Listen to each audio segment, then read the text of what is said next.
Kesimpulan dan refleksi modul 1.1.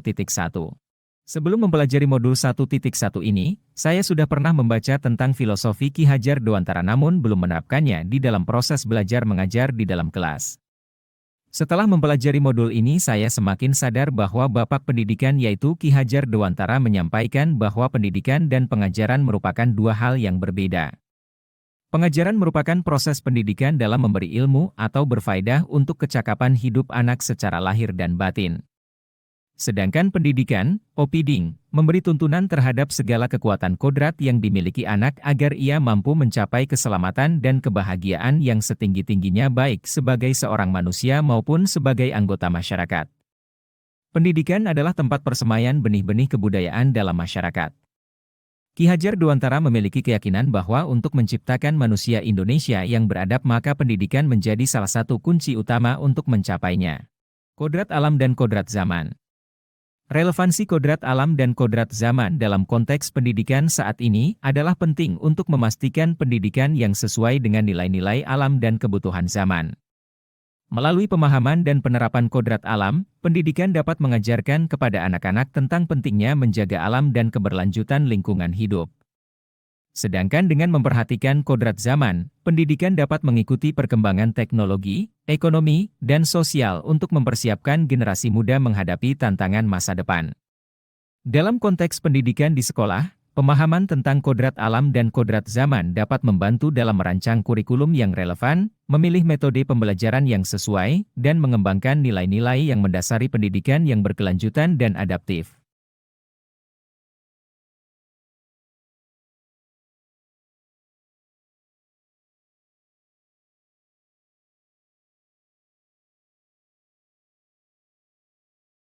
Murid adalah hanya sebagai objek yang hanya mendengar, melakukan kegiatan yang hanya untuk memahami pelajaran yang saya berikan yang menolak ukur dengan materi tersampaikan dan mencapai kriteria ketuntasan.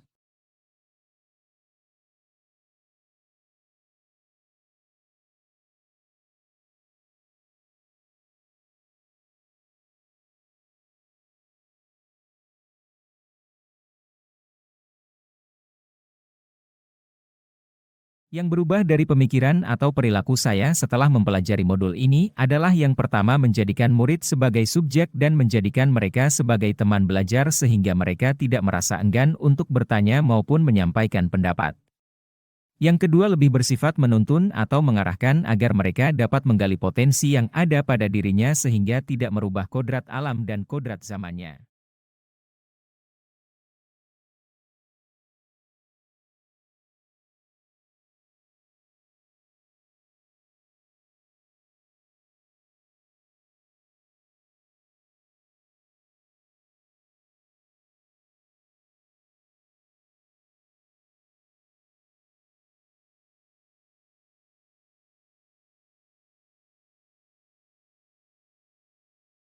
Yang dapat segera saya terapkan lebih baik agar kelas saya mencerminkan pemikiran Ki Hajar Dewantara adalah menjadi seorang pendidik yang kreatif dan inovatif yang dapat merancang media pembelajaran yang menarik bagi murid agar dapat meningkatkan minat belajarnya.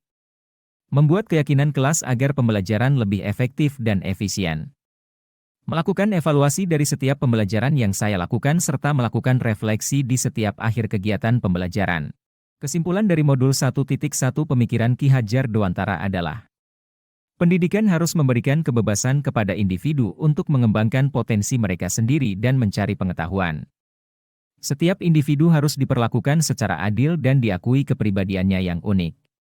Pendidik harus memperhatikan dan menghargai keunikan murid dalam semua aspek kehidupan mereka.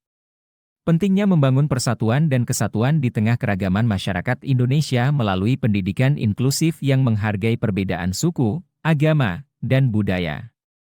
Tujuan pendidikan adalah untuk membentuk manusia yang memiliki kualitas intelektual, moral, dan spiritual yang baik, serta mampu berkontribusi dalam membangun pembangunan nasional. Pendidikan harus mencakup pengembangan fisik, mental, emosional, dan spiritual individu. Semua aspek ini harus diperhatikan dan diberi perhatian yang sama dalam proses pendidikan. Mandiri, seorang guru penggerak diharapkan mampu mendorong dirinya sendiri untuk melakukan perubahan, untuk memulai sesuatu, untuk mengerjakan sesuatu terkait dengan perubahan apa yang diinginkan. Guru penggerak yang mandiri itu berarti guru tersebut mampu menumbuhkan motivasi dalam dirinya sendiri untuk membuat perubahan baik untuk lingkungan sekitarnya ataupun pada dirinya sendiri. Hal ini terutama perlu muncul dalam aspek pengembangan dirinya. Seorang guru penggerak termotivasi untuk mengembangkan dirinya tanpa harus menunggu adanya pelatihan yang ditugaskan oleh sekolah ataupun dinas. Guru penggerak mendorong dirinya untuk meningkatkan kapabilitas dirinya tanpa perlu dorongan dari pihak lain.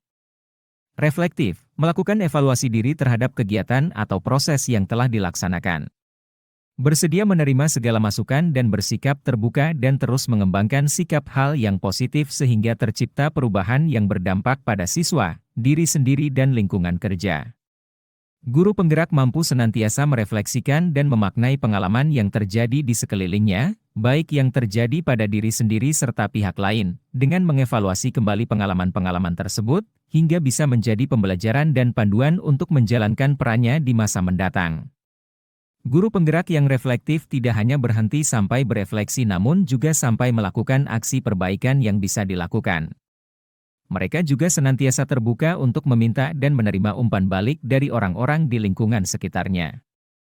Kolaboratif, membangun hubungan kerja yang positif terhadap seluruh pihak dengan kerjasama, berkomunikasi, memahami peran masing-masing pihak dalam suatu situasi tertentu, termasuk memberikan feedback adalah merupakan jalan terbaik untuk mencapai tujuan dalam menumbuh kembangkan kognitif, afektif, nilai-nilai baik pada murid, dan psikomotor skill murid itu sendiri. Secara tidak langsung juga dapat mengembangkan kepribadian diri guru itu sendiri. Mampu melakukan kerjasama dengan berbagai pihak untuk mengembangkan dan menciptakan proses pembelajaran yang baik.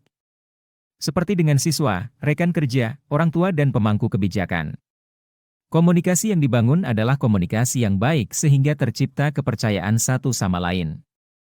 Inovatif. Seorang guru penggerak mampu membuat gagasan-gagasan baru dan tepat guna terkait situasi tertentu ataupun permasalahan tertentu, mampu menggunakan nilai reflektifnya dalam mengevaluasi sebuah proses ataupun masalah, dan mencari gagasan-gagasan lainnya untuk menyelesaikan masalah tersebut.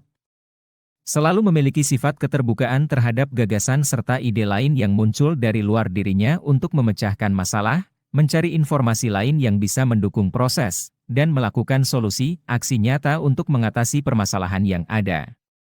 Berpihak pada murid, mampu menciptakan lingkungan belajar yang asyik, aman, nyaman dan menyenangkan serta memperhatikan kepentingan murid dan mampu mengembangkan potensinya. Murid diberi kesempatan untuk berpendapat dan peran guru adalah mengarahkannya sehingga murid tetap pada koridornya sebagai seorang pelajar. Nilai berpihak pada murid adalah proses kegiatan pembelajaran berpusat pada murid. Salah satu contoh membuat perencanaan pembelajaran dan proses kegiatan pembelajaran pada setiap pertemuan berpusat pada murid, melibatkan semua murid aktif dalam kegiatan pembelajaran baik dari kegiatan awal, kegiatan inti dan kegiatan akhir pembelajaran. Peran guru penggerak.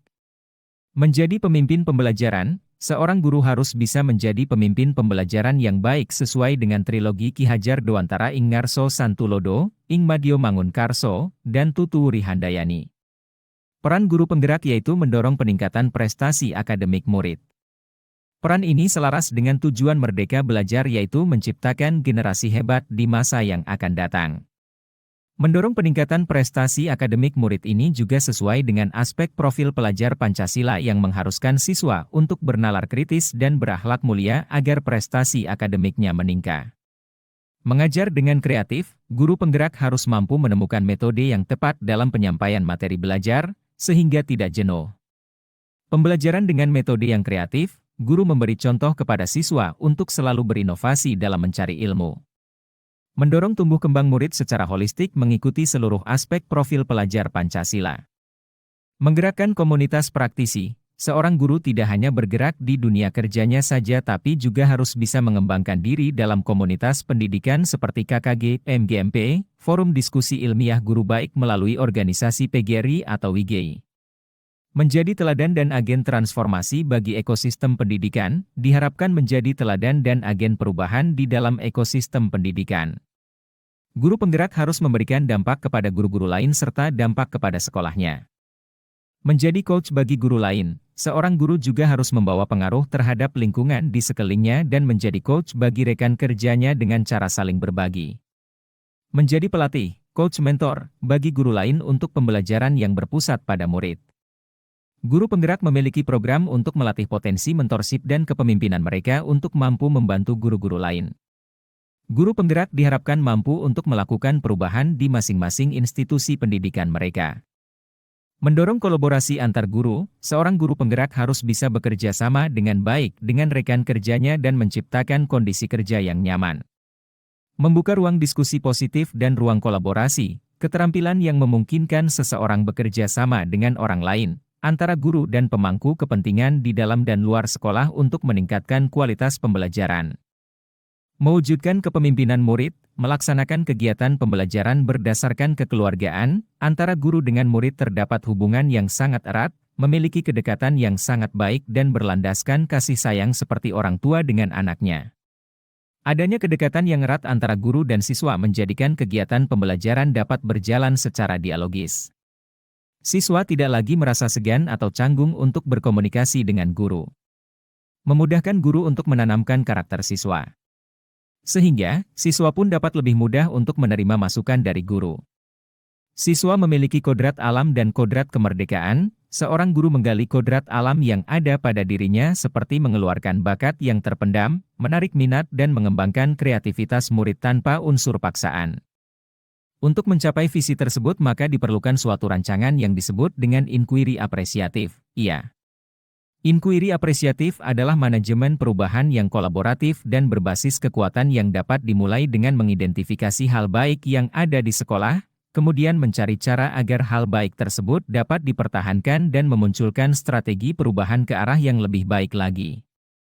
Implementasi inquiry apresiatif terdiri atas 5 tahapan yang dirangkum dalam sebuah akronim BAGJA yang meliputi B. Buat pertanyaan. Langkah ini digunakan sebagai penentu arah penelurusan terkait perubahan yang kita inginkan. Berikut ini contoh pertanyaan yang dapat digunakan untuk memulai proses lainnya. A. Ambil pelajaran. Langkah ini dapat dilakukan setelah pertanyaan utama disepakati. Bagian ini akan menuntun mengambil pelajaran dari pengalaman individu atau kelompok baik dalam unsur yang berbeda maupun sama. G. Gali mimpi. Pada tahapan ini komunitas sekolah, kepala sekolah, guru, siswa, akan menggali mimpi sebagai keadaan ideal yang diinginkan dengan digambarkan secara rinci melalui sebuah narasi dan diperlukan pertanyaan-pertanyaan pemandu dalam penyusunan narasi. J. Jabarkan rencana. Tahapan ini akan mengidentifikasi tindakan yang diperlukan dan mengambil keputusan-keputusan. Ketika perencanaan awal kita perlu membuat pertanyaan-pertanyaan untuk membantu penyusunan rencana agar lebih konkret. A. Atur eksekusi.